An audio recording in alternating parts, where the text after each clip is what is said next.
welcome to this episode of PsychMedia.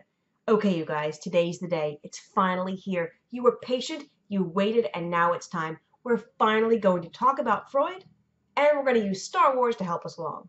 Sigmund Freud. Love him or hate him, you've heard of him. Now, his presence in culture is so pervasive that the image of a balding man with glasses, beard, vague European accent, and a couch is basically shorthand for psychologist. A bit of a disclaimer. Okay, yes, Freudian theory is absolutely 100% a product of Freud's time, and while we have a better understanding of mental illness and mental well-being now, there's no harm in looking back to see how we got here. So today we're going to be talking about Freud's psychodynamic theory, specifically the unconscious mind and his concept of the three parts of the human psyche: the id, the ego, and the superego. The id is present from birth, an unconscious manifestation of basic instinctual drives and more primitive desires. It operates on the pleasure principle, seeking to experience pleasure and avoid pain. Imagine a toddler who wants something and can't understand why he can't have it. The ego acts as a mediator between the id and superego, operating on the reality principle. Existing consciously, preconsciously, and unconsciously, its goal is a realistic harmony with the other two parts of the psyche via complex defense mechanisms. The superego represents our cultural norms and values as well as the ideal we strive to be. Its goal is perfection, and its moral drives are frequently at odds with those of the id. Think of it like Jiminy Cricket in his role as Pinocchio's conscience. Well, it's not easy being three different selves, especially if you don't even know they're there. Freud described the power struggle between the three as psychodynamics, and he held that as the root cause for most mental illnesses. So there's your primitive selfish drives, who you really are, and who you strive to be. Now, keep in mind, these are not separate personalities with their own individual agency. They are more like influences on your thoughts and behaviors. Say you're at the shop and you're starving. You've been craving an apple all morning, and right as you find it, you see a child reaching for the last one.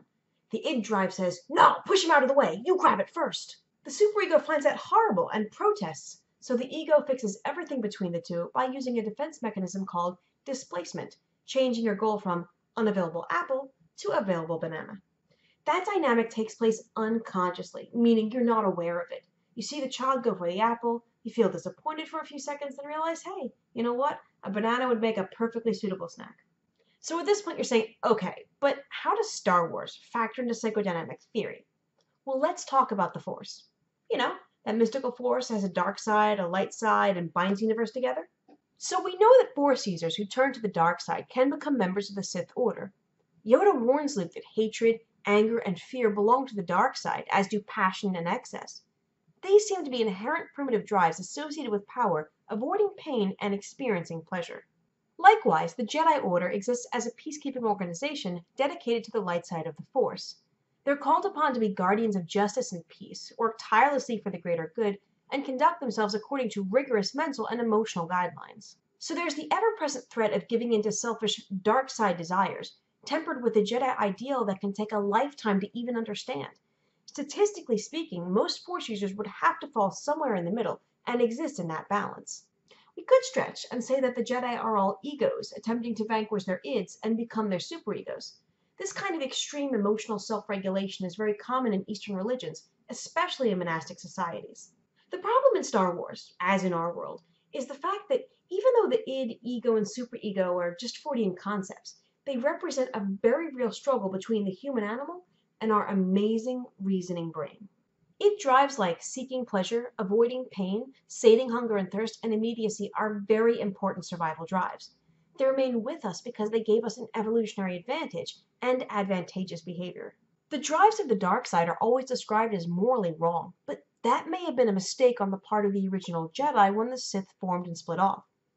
The Force has two sides, but people have superimposed their own morality onto it, potentially fundamentally changing what the dark and light side actually are.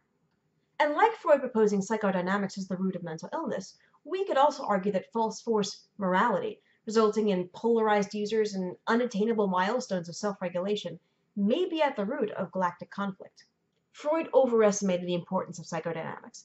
His theory doesn't take into account the impact of our higher reasoning abilities, situational context, cultural norms, and lived experience have on our mental well-being.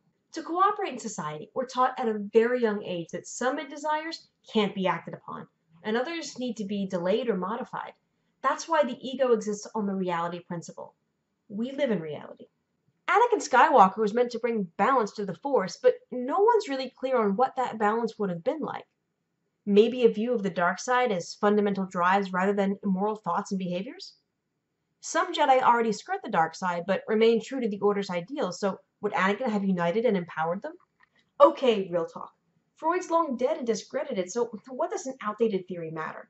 Well, psychodynamic theory being unpopular doesn't erase the underlying issues of emotional and mental self-regulation. As social beings, we depend on society for our survival, so those id drives that served us so well in the past are now a lot less important. Thinking and acting on the ego's reality principle is much more beneficial. The idea of balance between everything you are and everything you want to achieve means understanding self-regulation. Everyone seeks this balance, and there are about a million different names for it. What about you? If the dark side of the Force meant id instead of evil, would you be a Sith? Do you have a code of conduct like the Jedi? Let me know in the comments. Well, that's been this episode of PsychMedia. Please like and subscribe if you feel moved to do so. And if you did want to support myself or the show, there's a link to my Patreon in the description box below. Bye now. Thank you to the following patrons, with an especial thank you to Gomer, Nate Watson, and Ed Palnick.